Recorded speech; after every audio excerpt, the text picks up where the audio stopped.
So we're here this morning, we're in Blaenau and we're really excited to be trying out the new TrawsCymru T22 service.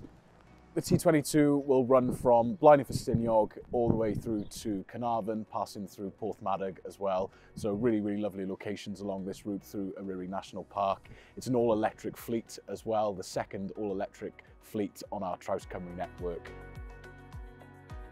So these electric TrawsCymru buses really are state-of-the-art. They've got some incredible features on them, including USB charging and wireless charging too. The electric buses mean that it's a really smooth ride, really quiet ride, so you can sit back, relax and enjoy the incredible scenery around you.